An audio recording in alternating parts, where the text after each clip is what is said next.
Le Mans rFactor2. Spending some time last week with the Porsche in iRacing got me thinking about the wonderful choices available in rFactor2. So I actually went back and reinstalled rFactor2. I had uninstalled it some time ago. And I've always had a weak spot for rFactor2 because, well, it's kind of like the eccentric, crazy cousin of race simulators. I still think that for the most part its physics are unparalleled. If you compare, obviously, certain individual cars, it is particularly so. I think it's clear that all simulators, depending on the car, are more or less with its qualities. But anyways, in rFactor2, amongst the thousands of cars available, there's a wonderful Porsche 911 from 1973. And so I dusted it off together with the rFactor installation, rFactor2, which is one of the great things about iRacing is that as far as the user is concerned, is so easy to deal with, set up.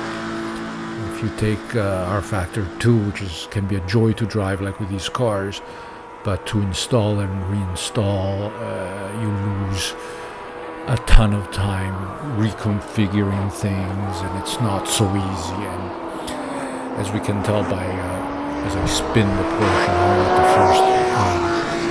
at the first of the Mulsanne chicanes.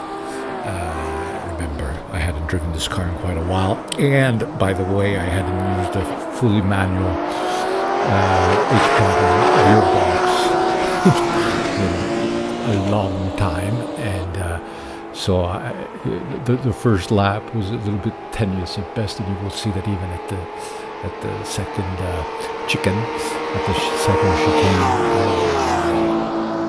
I will lose it again, just to add a little spice to my initial lap.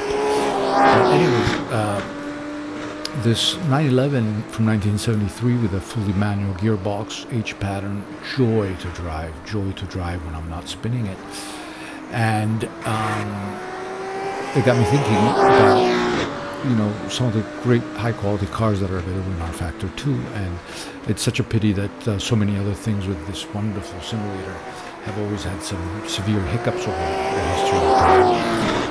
I took it out at the Le Mans track, by the way, in the modern configuration, because there's a 24-hour of Le Mans going on in iRacing today, sort of yesterday as we speak, but I have not been able to follow up on it. But originally I had this car, I was going to test it out on the so-called Brianza circuit, which in rFactor2 was the Monza of old. And then I decided instead to put it into this Le Mans track for right now. Automobilista 2 also has this a mid-1970s Porsche.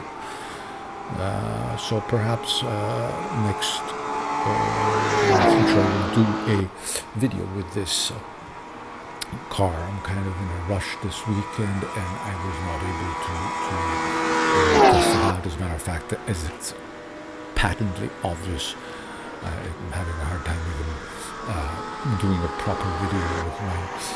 I've added a microphone to my setup so that hopefully the voice is a little bit clearer. The Porsche, you can see it is quite light, easy to just apply enough throttle to have the rear end kick out a little bit.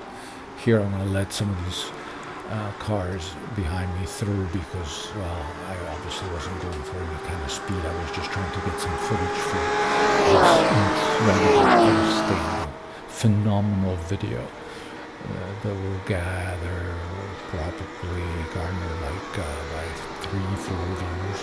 And you see the Porsche behind me losing the already, not losing it, but quite shifty.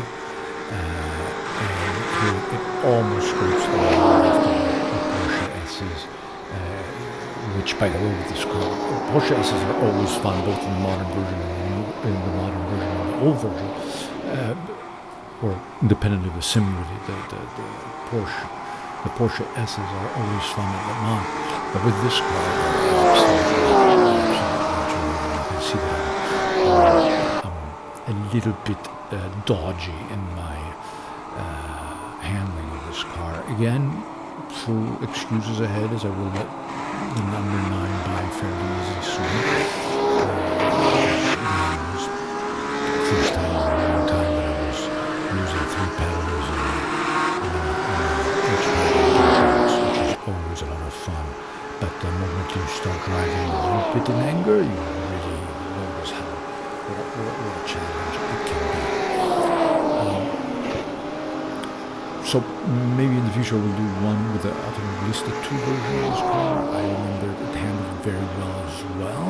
And Automobilista 2, just like rFactor2, just like iRacing for that matter. Sometimes some cars are extremely good. These two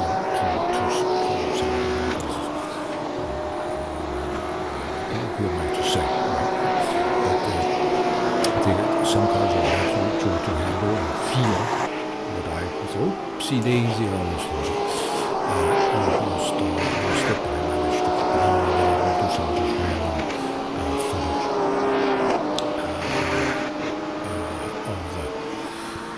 of other cars. So, very fun car, rFactor2, a very fun scene. Obviously, it was not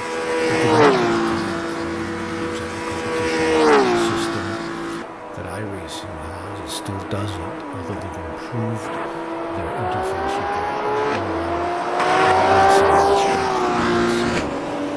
Not quite